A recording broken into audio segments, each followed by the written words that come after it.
incwadi kaSamuel yokuqala uverse 10 izwi likaJehova leza kuSamuel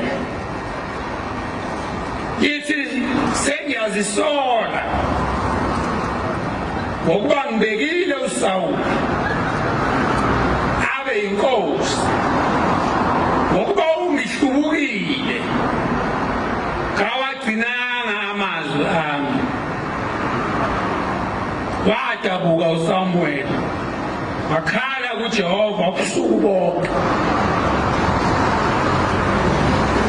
Manazaretha angifisi kusasa uNkulunkulu athi kithi sengiyazisola ngokuba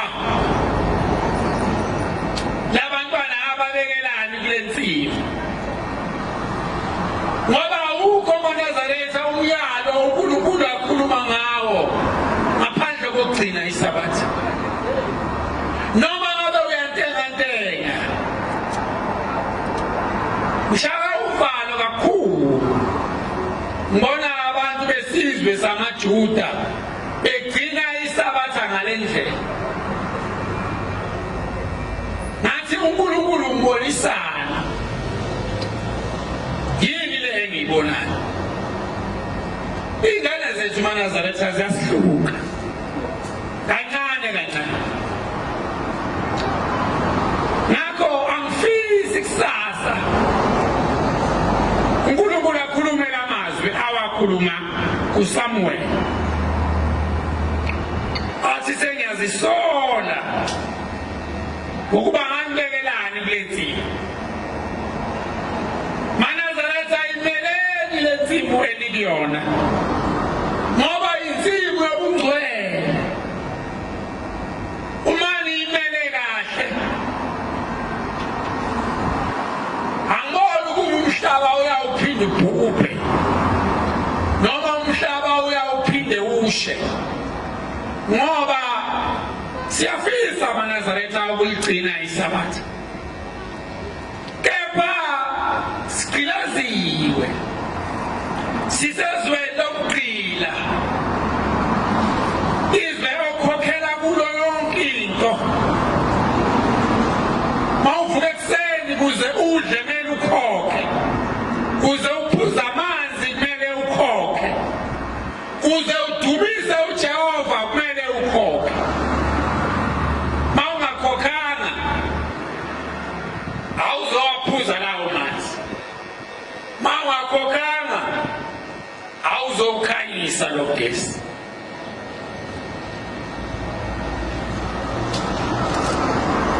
Sisensimini Manazaretha, sisensimini kumele sithande, sisensimini kumele silwele.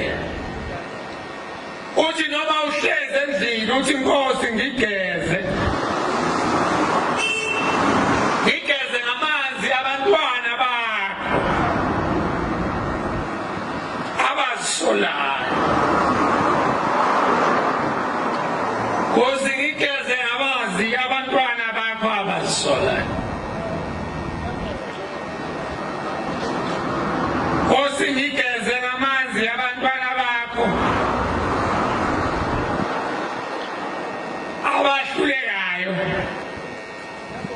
Kepha behluleka bebe bephikelele phambili engabuyele emuva ngoba njengoba silapha nje kwagcotshwa oyihlo ingelosi yabagcoba, yagcoba umama wakho, yagcoba ugogo wakho, yathi le ngane le izawungikhonzela ekuphakameni. Le ngane izawungilwela ngoba Manazaretha ngiyazi ukuthi uNkulunkulu uzonipha imali eningi, kodwa uma enipha Manazaretha nami uzawungipha, nami ngimkhumbuze. Singakhohlwa Manazaretha, ngikhuluma lento ukuze sikhumbuzane. Mhlawumbe imali eningi mayifike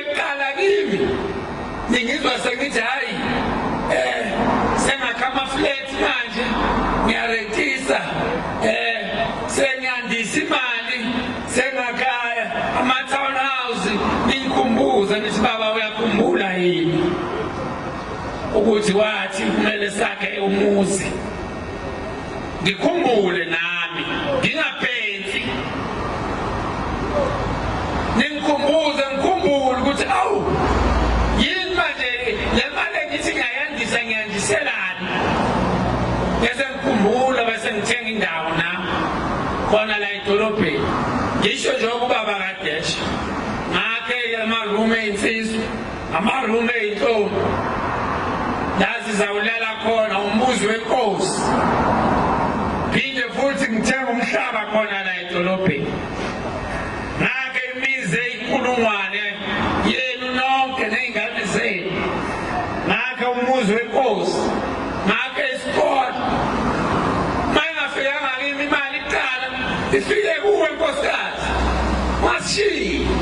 masishiye nawe ukhumbule umsebenzi wakho ungabe sewuthi hawu sengibambe nawo amabhiliyoni amaningi angabe ilotholendi lezinto eniy'hlalayo hawu sewukhohlile sewuthi hhayi uzosirentisa ngoba ngeke sibuze solelo kodwa ukhumbule lesi sicelo inkosi esicelayo nawe xayisuthi njengoba uhleli lapha ungabhezi ngabe uNkulunkulu uzonipha imali eningi nathi mase ifikile bese uthi wena ufuna ukuyandisa ucabange ukuthi sisesiteshini njengoba simiswe la simiswa siteshini inkosi njengoba ikhuluma lento ikhuluma siteshini ikhulumela uNkulunkulu ukuba sikwazi ukugcina isabatha sazi ukuthi uma kuyisabatha sishayele imoto sisesabatheni ngoLwesihlanu silala sonke ndawonye la edolobheni eNazaretha khona la edolobheni